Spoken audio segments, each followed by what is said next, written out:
家森林区，欢迎收看花莲绝美步道。相信大家对于蝴蝶谷一定是非常有印象。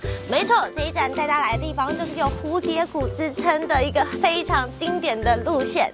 那其实现场有非常多的路线可以走哦。等一下我们会先走主干道，大约是800公尺的距离，接着再接上环西步道，会走到龙吟吊桥，会走环山步道回来哦。走一个小小的环状步道，跟大家来做分享。这支影片就一起看下去吧 ，Go！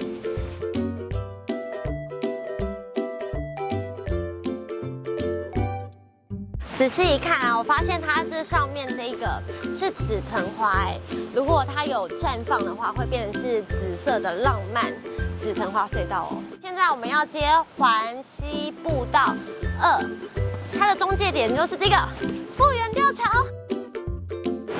溪水好漂亮哦。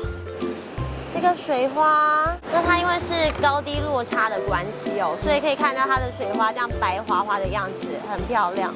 这条桥它的限载人数是30人，看看很多一家人来的民众，可见这条路线是非常亲民的，老少咸宜哦。看起来很像很好吃的抹茶馒头哎，一颗一颗的。过了复原吊桥没多久，我们大约走不到半小时就有洗手间了，所以很方便哦。有这种登高望远的感觉。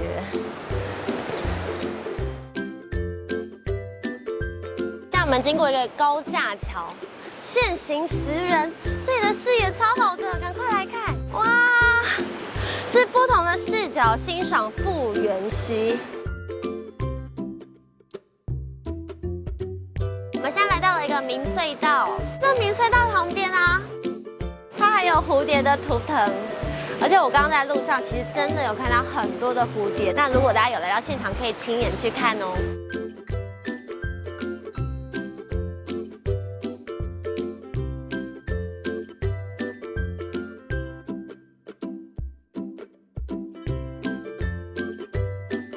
我刚刚有一个惊人的发现，因为我刚刚都在看溪水，没有发现原来在这个高度，这里竟然有一座吊桥哎，好细、好高、好恐怖哦！这个深潭很漂亮哦。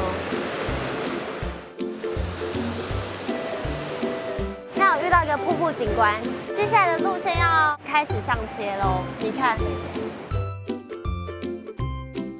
这个龙吟吊桥是旧吊桥，有一些山友会称它是龙吟1号桥。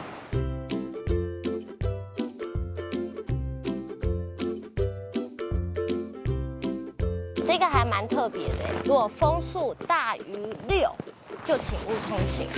它这时候灯会亮起哦，那就要原路折返。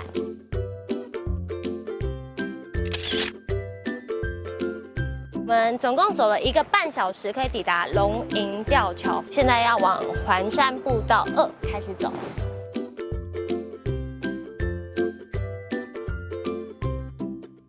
有一棵树是白龙，你可以看它的气根很长很长很长，而且它真的是很高大。耶！我们来到登山口了，跟大家来报时的时间。我们总共花了2个小时40分钟，走了一个环状的路线，距离大约是4.27K， 给你们参考。好啦，这次影片就到这边结束了，真的好推荐，好喜欢，好放松哦！有机会希望可以在这边泡个汤过夜。那如果大家想要看其他花莲绝美步道的行程，或是有其他很推荐的步道，都可以在底下留言让我知道。祝大家可以闯关成功，我们下次见，拜拜。